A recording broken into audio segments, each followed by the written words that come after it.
दहेज और दूरियां। समाज में बहुत सी परंपराओं में से एक परंपरा प्रीति को हमेशा से ही नापसंद थी। वो थी दहेज परंपरा। प्रीति बहुत ही संस्कारी और छोटे बड़े सबका आदर करने वाली लड़की थी, लेकिन दहेज परंपरा के कारण वो कितना भी प्रयास कर ले, ससुराल वालों का आदर नहीं कर पाती थी। प्रीति एक सीधी सादी लड़की थी, थोड़ी सी डरपोक, घबराई स्वभाव की थी। आजकल की लड़कियों से बिल्कुल अलग थी। उसका मानना था कि किसी पर भी अन्याय नहीं होना चाहिए और नहीं सहना चाहिए। ऐसे स्वभाव की प्रीति जब शादी करने का विचार करती है, तब उसके डरपोक स्वभाव की वजह से उसका रिश्ता टूट जाता था। एक लड़का जो उसके घर के लोगों को पसंद आता है, लड़के की तरफ से भी प्रीति को पसंद कर लिया जाता है। लड़के को तनख्वाह बहुत कम होती है, लेकिन लड़के के घर के लोगों की अच्छी परिस्थिति होती है, पर वो लड़के के माता पिता प्रीति के पिता से कहते हैं कि हमें घर लेने के लिए आधे पैसे आपको देने होंगे और आधे हम देते हैं। शादी के दोनों तरफ का खर्चा भी आपको करना होगा। ऐसी शर्त रखकर शादी पक्की करते हैं। प्रीति के सुख के लिए उसके पिता कर्ज लेने के लिए बहुत प्रयास करते हैं, लेकिन प्रीति की होने वाली सास का प्रीति को बार बार फोन आते हैं। सिर्फ शादी तय कर ली, बाकी की जो बातें पक्की की थी उसका क्या। उनको दहेज हाथ में चाहिए था। प्रीति और उसके माँ पापा को आश्चर्य होता है कि ये सब पैसों के लिए इतने पीछे क्यों लगे हैं। तभी उनके पिताजी को शक हुआ और पूछताछ करने पर उनको समझ में आता है लड़के के माता पिता की घर की हालत कुछ ठीक नहीं है। हमने जैसा सोचा था वैसा तो कुछ भी नहीं है। लड़के वालों ने जो बायोडाटा बनवाया था वो झूठा था। लड़के को तो तनख्वाह है ही नहीं। लड़के के पिता जैसे तैसे काम करके घर का खर्च चलाते थे। ये सब मालूम होने पर क्या करूं ये उनको समझ में नहीं आ रहा था, क्योंकि शादी तोड़ नहीं सकते, सगाई हो चुकी थी और अब शादी तोड़ी तो समाज में बदनामी होगी और फिर से लड़की की शादी नहीं होगी।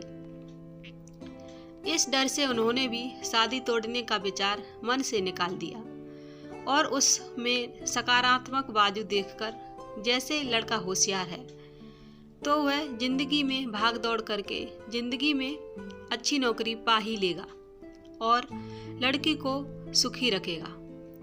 जो हमने आधे पैसे फ्लैट के लिए दिए हैं वह लड़की को ही मिलेगा। यह सब बातों का विचार किया और जैसे तय किया था वैसे ही शादी हो गई।